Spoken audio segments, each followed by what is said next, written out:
menghadapi apa yang terjadi akhir-akhir ini. Yang pertama, 2 hari yang lalu sekitar jam 12 malam saya mendapatkan pengaduan dari salah seorang pengasuh pesantren yang didatangi aparat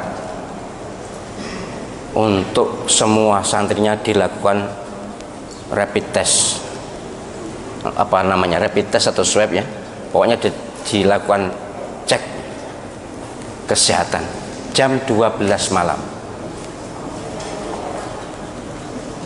pakai seragam tertentu tapi bukan seragam kesehatan, dan kalau toh kesehatan saya yakin tidak jam 12 malam. Tanya kepada saya bagaimana, tolak dengan tegas, tolak. Ada surat perintahnya, kalau ada surat perintahnya nanti yang kita protes yang memberi surat perintah. Tidak mungkin pejabat negara menugasi aparatnya jam 12 malam. Oke, ditolak. Memang ya kasihan juga pengasuh ini, karena bagaimanapun sendirian. Kemudian pulang, aparat itu pulang. Entahlah aparat apa, saya juga tidak tahu ya, dan saya tidak perlu tahu daripada membuka musuh. Kemudian 1 jam atau setengah jam berikutnya datang mereka yang berseragam aparat keamanan.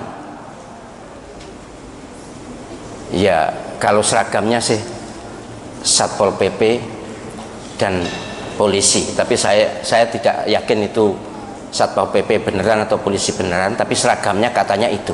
Difoto kok, difoto diberikan saya. Minta agar santrinya didata, minta data santri dan para ustadz. Saya lebih geram ya. Saya lebih geram karena saya ingat apa yang terjadi pada tahun 64 yang lalu. Ingat betul betapa ayah saya digerebek jam 10 malam. Sudah pernah saya ceritakan di sini. Minta daftar nama ustadz dan santri. Saya bilang tolak, jangan berikan. Marah-marah. Sudah, kalau marah-marah biar marah, biar pokoknya jangan sampai diberikan. Baik, sampai di situ memang masih ada sambungan dialognya dengan saya, masih ada, tapi intinya itu. Melalui YouTube ini kepada semua pengasuh pesantren di seluruh Indonesia, saya sebagai sekretaris pembina YP3I, Yayasan Penguatan Peran Pesantren seluruh Indonesia, saya serukan kepada seluruh pesantren di seluruh Indonesia, para pengasuhnya, tolong waspada. Sejarah akan berulang. Ini yang terjadi pada tahun 64 yang lalu. Saya masih kecil, tapi saya sudah beneh lah, sudah beneh, umur 10 tahun kok. Katanya ayah saya tahun 48 juga terjadi seperti itu. Bahkan kalau penjenengan membaca buku Banjir Darah akan bisa membaca betapa luar biasanya. Nggak terima gitu, nggak hanya minta ngetes atau minta daftar, datang membawa pedang, membawa celurit, langsung mengambil. Saya tidak menuduh siapapun, tapi saya serukan, ayo kita hadapi bersama, jangan gentar. Umat Islam kalau kompak, kalau bersatu, Allah SWT pasti memberikan pertolongan. Iyalah, silakan baca Al-Quran surah Al-Anfal itu. Mengapa Nabi Muhammad SAW dan para sahabatnya itu kuat? Karena kompak, karena bersatu. Ini jangan mau digoyah-goyah. Jadi jangan mau panjenengan semua pengasuh pesantren di seluruh Indonesia, kalau ada gerombolan orang atau sekelompok orang mau ngetes, kalaupun ada, lihat dulu ada surat perintah atau surat tugas atau tidak, pejabatnya jelas siapa, harus jelas, dan jamnya bukan tengah malam. Walaupun yang memberi surat siapapun pejabat tertinggi di negeri ini sekalipun, kalau jam 12 malam jangan terima, pasti ada apa-apa. Nek tuh meriksa kesehatan, meriksa jam 12 bengi, jam 12 malam itu untuk apa? Kenapa? Ada apa kalau siang?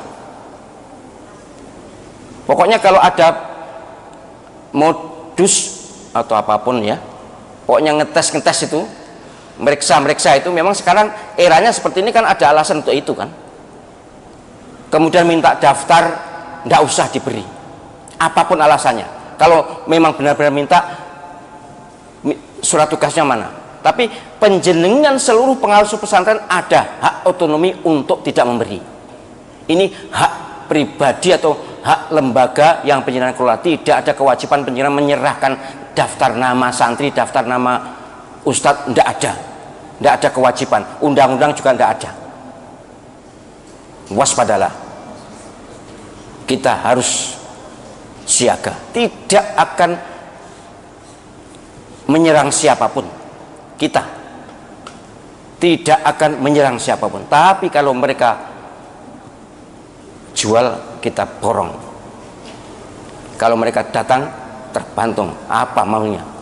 Kalau datang baik-baik, ya kita terima baik-baik. Tapi kalau datang ada hal-hal yang mencurigakan, sejarah akan berulang. Jadi seruan saya sebagai sekretaris Dewan Pembina Yayasan Penguatan Peran Pesantren Seluruh Indonesia, jangan pernah ada pengasuh pesantren yang terpengaruh dengan bujuk rayu kelompok orang yang tidak jelas, atau kalaupun jelas tapi tujuannya mencurigakan. Sekarang ini kita harus lebih berhati-hati. Ini terjadi, benar terjadi, bukan khayalan, benar terjadi. Saya ada fotonya. Nggak boleh malam-malam mendatangi pesantren untuk melakukan, ini bunyinya swab gratis katanya. Swab gratis, swab itu mahal kok, gratis teko bengi-bengi loh. Masuk penyenal lalu terus percaya, wah mumpung gratis, masuk ngono tuh. Jangan.